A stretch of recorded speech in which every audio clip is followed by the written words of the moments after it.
നമസ്കാരം പ്രിയപ്പെട്ടവരെ, കേരളത്തിൽ നടക്കുന്ന ചില നിശബ്ദ വിപ്ലവങ്ങൾ നമ്മുടെ മാധ്യമങ്ങൾ കണ്ടില്ലെന്ന് നടിക്കാറുണ്ട്. നഴ്സിംഗ് സമരത്തിൻ്റെ കാര്യം പറയേണ്ടതേയില്ല. അതിനേക്കാൾ വലിയ പരിഷ്കാരങ്ങൾ ഈ സർക്കാർ അധികാരത്തിലെത്തിയതിനു ശേഷം പലയിടങ്ങളിലും നടക്കുന്നു. പല മന്ത്രിമാരും ഇതുവരെ പ്രൈവറ്റ് സെക്രട്ടറിമാരെ പോലും നിയമിക്കാതെ വെള്ളം കുടിക്കുമ്പോൾ ചില മന്ത്രിമാർ ബഹുദൂരം മുന്നേറുകയാണ്. ആരോഗ്യമന്ത്രിയും വനമന്ത്രിയും ഇക്കൂട്ടത്തിൽപ്പെടും. സർക്കാർ മാറിയതുകൊണ്ട് തന്നെ നല്ല ഉദ്യോഗസ്ഥന്മാർക്ക് ഇപ്പോൾ ആത്മധൈര്യം കൂടിയിട്ടുണ്ട്. നല്ല ഉദ്യോഗസ്ഥന്മാർ, നാടിനു വേണ്ടി എന്തെങ്കിലും ചെയ്യാൻ ആഗ്രഹിക്കുന്നവർ, സർക്കാരിൻ്റെ ഉപദ്രവം ഉണ്ടാവില്ല എന്ന ആത്മവിശ്വാസത്തിൽ കൃത്യമായി പണി ആരംഭിച്ചു കഴിഞ്ഞു. അങ്ങനെ ഒരു പ്രധാനപ്പെട്ട സംഭവ വികാസം പ്രിയപ്പെട്ട പ്രേക്ഷകരുമായി പങ്കുവയ്ക്കാം. വനം വകുപ്പിൽ നടന്ന ഒരു വലിയ വിപ്ലവത്തിന്റെ കഥയാണ്. ഇടുക്കി ജില്ലയിലെ ചിന്നക്കനാലിൽ അപ്പർ സൂര്യനെല്ലി എസ്റ്റേറ്റുമായി ബന്ധപ്പെട്ട് ഏതാണ്ട് 100 ഏക്കർ വനഭൂമി നാടകമേ തിരിച്ചു പിടിച്ചിരിക്കുകയാണ് വനം വകുപ്പ്. എന്തുകൊണ്ടാണ് ഇത് വേണ്ടതുപോലെ വനം മന്ത്രി ഷിബു ബേബി ജോൺ ആഘോഷിക്കാത്തത് എന്ന് എനിക്കറിയില്ല. സർക്കാർ ഭൂമിയിൽ നിന്നും ഒരു കട ഒഴിപ്പിച്ചാൽ അത് വാർത്തയാക്കുന്നവരാണ് രാഷ്ട്രീയക്കാർ. VS അച്യുതാനന്ദന്റെ കാലത്ത് കൊടിയൊഴിപ്പിക്കൽ വലിയ വാർത്തയായിരുന്നു. പക്ഷേ ഫലത്തിനൊന്നും സംഭവിച്ചിട്ടില്ല. പാർട്ടി തന്നെ അട്ടിമറിച്ചു. എന്നിട്ടും VSനെ വലിയ രക്ഷകനാക്കി അക്കാലത്ത് മാധ്യമങ്ങൾ ചിത്രീകരിച്ചു. അത്തരം നിശബ്ദമായ പലതും ഇപ്പോഴും വനം വകുപ്പിൽ സംഭവിച്ചിട്ടും ആരും തിരിച്ചറിയുന്നില്ല. ഈ വിപ്ലവത്തിന്റെ കാരണം ഇച്ഛാശക്തിയുള്ള ഒരു മന്ത്രി ഭരിക്കുന്നു എന്നത് തന്നെയാണ്. പിണറായി ഭരണകാലത്ത് ഒരു മാഫിയയും തൊടാൻ ഒരു ഉദ്യോഗസ്ഥനും ധൈര്യമുണ്ടായിരുന്നില്ല. തൊട്ട ഉദ്യോഗസ്ഥർക്കൊക്കെ പണി കിട്ടുകയും ചെയ്തു. എന്നാൽ പിണറായി വിജയനോ ശശീന്ദ്രനോ അല്ല ഷിബു ബേബി ജോണും VD സതീശനും എന്നറിയാവുന്നതുകൊണ്ട് വർദ്ധിത വീര്യത്തോടെ നല്ല ഉദ്യോഗസ്ഥന്മാർ പണിക്കിറങ്ങിയിരിക്കുന്നു. പ്രകൃതിയോട് ചേർന്ന് നിൽക്കുന്ന വന്യമൃഗങ്ങളുടെ ആവാസ കേന്ദ്രമായ ഈ 100 ഏക്കർ ഭൂമിയിൽ വലിയ ടെന്റുകൾ കെട്ടി ടൂറിസ്റ്റുകൾക്ക് വലിയ നിരക്ക് വാങ്ങി സൗകര്യമൊരുക്കി കൊടുക്കുകയായിരുന്നു ഹാരിസൺ മലയാളം പ്ലാന്റേഷൻസ്. അവിടെ നിന്നാണ് ഈ 100 ഏക്കറും വനം വകുപ്പ് ഞൊടിയിടയിൽ പിടിച്ചെടുത്തത്. 1975 മുതൽ നടക്കുന്ന ഒരു നിയമ പോരാട്ടത്തിന്റെ ഭാഗമാണിത്.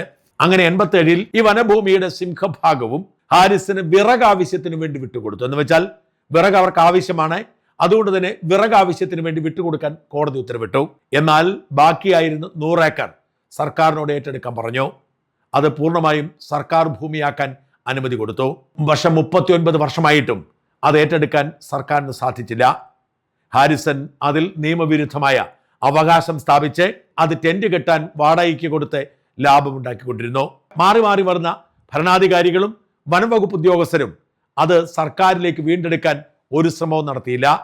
റിസർവ് ഫോറസ്റ്റായി ക്ലാസിഫൈഡ് ചെയ്തിട്ടും അതങ്ങനെ തുടർന്നു. അതിനിടയിലാണ് വനം വകുപ്പിൽ ജോലി ചെയ്യുന്ന ഏറ്റവും സത്യസന്ധനായ ഉദ്യോഗസ്ഥരിൽ ഒരാളായ DK Vinod Kumar high range CCFI ചുമതലയേൽക്കുന്നത്. വിനോദ് കുമാറിന്റെ ചരിത്രം അറിയാവുന്നവർക്കറിയാം. വനം സംരക്ഷിക്കുന്ന കാര്യത്തിൽ അല്പം പോലും വിട്ടുവീഴ്ചയില്ലാത്ത ഇച്ഛാശക്തിയുള്ള ഉദ്യോഗസ്ഥനാണ്. വിനോദ് കുമാർ അപ്പോൾ തന്നെ കാര്യങ്ങൾ മനസ്സിലാക്കി. മന്ത്രിയുടെ ഓഫീസിൽ വിവരം അറിയിച്ചു. മന്ത്രി നിയമത്തിന് വഴിക്ക് പോവട്ടെ എന്ന് പച്ചക്കൊടി കാണിച്ചു. ഇതോടെ ഏതാനും ദിവസങ്ങളായി അതീവ രഹസ്യമായി വിനോദ് കുമാറിന്റെ നേതൃത്വത്തിലുള്ള ഉദ്യോഗസ്ഥന്മാർ അവിടെ എത്തി. ഹാരിസൺ കമ്പനിയുടെ ശ്രദ്ധയിൽപ്പെടാതെ തന്നെ അതിർത്തി അളന്ന് തിട്ടപ്പെടുത്തി. ആധികാരികമായി അത് പിടിച്ചെടുത്തു. എതിർക്കാനോ കോടതിയിൽ പോവാനോ കഴിയുന്നതിന് മുൻപ് തന്നെ ആ ഭൂമി വനം വകുപ്പിന്റെ സ്വന്തമാക്കി മാറ്റി മാധ്യമങ്ങൾക്ക് വാർത്തയും കൊടുത്തു. ഈ വലിയ വിപ്ലവം അധികമാരും അറിഞ്ഞില്ല. വനമന്ത്രി ഷിബു ബേബി ജോൺ പോലും തന്റെ ഭരണത്തിന് കീഴിലെ ഈ വലിയ നേട്ടം ആഘോഷമാക്കാൻ മെനക്കെട്ടില്ല. പക്ഷേ ഇത് ഒരു ചരിത്ര സംഭവമാണ്. സമീപകാലത്തെങ്ങും 100 ഏക്കർ വനഭൂമി വനം വകുപ്പ് കൈവശക്കാരിൽ നിന്നും തിരിച്ചു പിടിച്ചിട്ടില്ല. ഒരു ഷെഡ് പൊളിച്ചാൽ വാർത്തയാക്കുന്ന മാധ്യമങ്ങൾ ഇത് അറിഞ്ഞെന്നും നടിച്ചില്ല. അതിനൊരു കാരണമുണ്ട്. പിടിച്ചാൽ പിടിച്ചടം കൊണ്ടുപോകുന്ന ഇച്ഛാശക്തിയുള്ള ഉദ്യോഗസ്ഥനാണ് ഈ വിനോദ് കുമാർ എന്ന ചീഫ് ഫോറസ്റ്റ് കൺസർവേറ്റർ. ഇദ്ദേഹത്തിന്റെ ചരിത്രം സമാനതകളില്ലാത്തതാണ്. പാമ്പ് പിടുത്തത്തിന്റെ പേരിലാണ് ഇദ്ദേഹത്തിന് പേരുള്ളതെങ്കിലും അഴിമതിക്കാരെ പൂട്ടിക്കെട്ടാൻ ഇദ്ദേഹത്തിനുള്ള ബിരുദ് നിസ്സാരമല്ല. നമുക്കൊക്കെ അറിയാം, റിപ്പോർട്ടർ ചാനൽ എന്ന ഒരു തട്ടിക്കൂട്ട് ചാനൽ തുടങ്ങി അതിൽ കയറി ഇരുന്നു കൊണ്ട് നാട്ടുകാരെ ഉദ്ധരിക്കാൻ ശ്രമിക്കുന്ന ആൻഡ് ഓഗസ്റ്റിനും സഹോദരന്മാരും അവർ ഈ കള്ളപ്പണമൊക്കെ ഉണ്ടാക്കാൻ മൂല കാരണമാക്കിയെടുത്തത് മുട്ടിൽ മരം മുറിയിലൂടെയാണ്. എന്ന് വെച്ചാൽ നിയമവിരുദ്ധമായി ഒരു റവന്യൂ പ്രിൻസിപ്പൽ സെക്രട്ടറിയെ കൊണ്ട് ഉത്തരവിറക്കിച്ച് ആ ഉത്തരവിന്റെ വെളിച്ചത്തിൽ കാട്ടിൽ കയറി ഈട്ടി അടക്കമുള്ള മരങ്ങൾ മുറിച്ചു കൊണ്ടുപോയി. അതൊരു നിയമവിരുദ്ധ ഉത്തരവാണ് എന്നറിയാവുന്ന ഉദ്യോഗസ്ഥന്മാർക്ക് ശബ്ദിക്കാൻ കഴിഞ്ഞില്ല. പിണറായി ഭരണകാലത്തിന്റെ ഒടുവിൽ ചീഫ് സെക്രട്ടറിയായി മാറിയ ഡോക്ടർ ജയതിലക് ഇപ്പോൾ VD സതീശന്റെ കാലത്ത് വിശുദ്ധനായി ഇന്ന് റിട്ടയർ ചെയ്യുന്ന ജയതിലകായിരുന്നു റവന്യൂ പ്രിൻസിപ്പൽ സെക്രട്ടറിയായി ഈ നിയമവിരുദ്ധ ഉത്തരവിറക്കിയത്.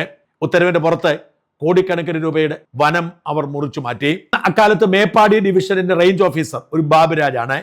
പാവത്താനായിരുന്നു. അദ്ദേഹത്തെ പേടിപ്പിച്ചും സ്വാധീനം ഉപയോഗിച്ചുമാണ് ഈ മരമൊക്കെ മുറിച്ചിടുന്നത്.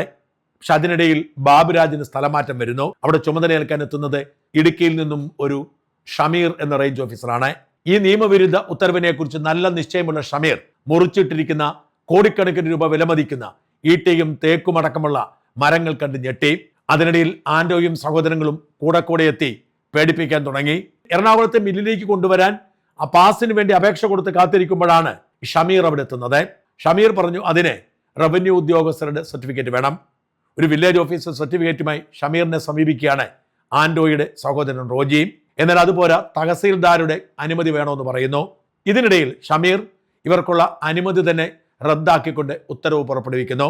എന്ന് വെച്ചാൽ മുറിച്ച മരം കൊണ്ടുപോകാൻ പാസിന് കൊടുത്ത അപേക്ഷ ഷമീർ എന്ന ഉദ്യോഗസ്ഥൻ തള്ളിക്കളയുന്നു. ഇതോടെ അപകടം മണത്ത അഗസ്റ്റിൻ സഹോദരന്മാർ നിയമവിരുദ്ധമായി ഇത് ലോറിയിൽ കയറ്റി എറണാകുളത്തെ മില്ലിലേക്ക് കൊണ്ടുപോവുകയാണ്. കാരണം ഏതാണ്ട് 1.5 കോടി രൂപ അഡ്വാൻസ് വാങ്ങി മരം കൊടുക്കാം എന്ന് പറഞ്ഞതുകൊണ്ട് ഒരു ലോഡെങ്കിലും കൊണ്ടുപോവേണ്ടതുണ്ടായിരുന്നു. ഈ വിവരം ആദ്യം അറിയുന്നത് നോർത്തേൺ സോണിന്റെ CSF ആയിരുന്ന DK വിനോദ് കുമാറാണ്. അപ്പോൾ തന്നെ ഷമീർ എന്ന റേഞ്ച് ഓഫീസറെ വിളിച്ച് നിങ്ങൾ ഇത് CC ചെയ്ത് കൊണ്ടുപോക്കാൻ ഉത്തരവിട്ടു. ആന്റോയും കൂട്ടരും എറണാകുളത്ത് കൊണ്ടുപോയ അതേ മരങ്ങൾ ഡിപ്പോയിൽ കയറി പിടികൂടി അതേപോലെ തന്നെ തിരിച്ച് സർക്കാർ സ്വത്താക്കി CC ചെയ്ത് വയനാട്ടിലേക്ക് കൊണ്ടുപോയി ഷമീർ. ഇതിനിടയിൽ ND സാജൻ എന്ന് പറയുന്ന ഒരു ഉദ്യോഗസ്ഥൻ പ്രത്യക്ഷപ്പെടുന്നു. വിജിലൻസ് കൺസർവേറ്റർ ആണ് എന്ന് അവകാശപ്പെട്ടുകൊണ്ട് സാജൻ ഷമീറിനോട് പറയുന്നു അവർക്കിത് കൊണ്ടുപോകാൻ അനുമതി കൊടുക്കണം. ഞാൻ വിജിലൻസ് കൺസർവേറ്ററാണ്. ഷമീർ പറയുന്നു ഞാൻ ഇൻവെസ്റ്റിഗേഷൻ ഓഫീസറാണ്, ഞാൻ തീരുമാനിക്കുമെന്ന്. പിന്നെ സംഭവിച്ചത് ഈ ഷമീർ അവിടെ ചുമതലയേൽക്കുന്നതിന് 1 വർഷം മുൻപ് അവിടെ ഇവിടെ ഒരു സ്വകാര്യ വ്യക്തിയുടെ ഭൂമിയിൽ നിന്നും ഷമീർ മുറിപ്പിച്ചു എന്ന് പറഞ്ഞ് ഷമീറിനെതിരെ റിപ്പോർട്ട് കൊടുക്കുകയാണ്. ഷമീറിനെ തെറിപ്പിക്കാൻ വേണ്ടി ഈ കെണിയിൽ നിന്നും ഷമീറിനെ രക്ഷിച്ചതും ഇത് വനം മാഫിയയുടെ ഭാഗമായി സാജൻ ചെയ്തതാണ് എന്ന് പറഞ്ഞ് റിപ്പോർട്ട് കൊടുത്തതും ഈ വിനോദ് കുമാർ തന്നെയായിരുന്നു. അതോടെ മുട്ടിൽ മരം മുറി കള്ളന്മാരുടെ അവസാനത്തെ നീക്കവും പൊളിഞ്ഞു. ഇതിന്റെ ഒരു ട്രാജഡി ND സാജന് ഒന്നും സംഭവിച്ചില്ല. കൊല്ലത്തേക്ക് ഒരു സ്ഥലം മാറ്റമേ കിട്ടിയുള്ളൂ. ഒരച്ചടക്ക നടപടിയും എടുക്കാതെ അയാൾ റിട്ടയർ ചെയ്തു പോയി എന്നതാണ്. ഇപ്പോഴും സർക്കാരിൽ നിന്നും പെൻഷൻ വാങ്ങി അയാൾ സുഖമായി ജീവിക്കുന്നു. വിനോദ് കുമാറിന് അന്ന് പണിഷ്മെന്റ് ട്രാൻസ്ഫർ കിട്ടി. ഇപ്പോൾ അദ്ദേഹം ഹൈറേഞ്ച് CSFI ചുമതലയേറ്റപ്പോഴാണ് ഹാരിസന്റെ ഈ അനധികൃത ഭൂമി പിടിച്ചെടുക്കുന്നത്. എന്ന് വെച്ചാൽ എവിടെ ജോലി ഏൽപ്പിച്ചാലും അത് ഭംഗിയായി ചെയ്യുന്ന ഒരു ഉദ്യോഗസ്ഥനാണ് വിനോദ് കുമാർ എന്നതുകൊണ്ടാണ് വിപ്ലവകരമായ ഈ സംഭവം അരങ്ങേറിയതെന്നർത്ഥം. നട്ടലുള്ള ഉദ്യോഗസ്ഥന്മാരെ കുറിച്ച് വാർത്ത കൊടുക്കാൻ നമ്മുടെ മാധ്യമങ്ങൾക്ക് ഭയമാണ്. പക്ഷെ അതൊക്കെ പറയുന്നില്ലെങ്കിൽ പിന്നെ എന്തിനാണ് ഈ പണി ചെയ്യുന്നത് എന്ന വിശ്വാസമുള്ളത് കൊണ്ട് ഞങ്ങളിത് പറയുന്നു എന്ന് മാത്രം.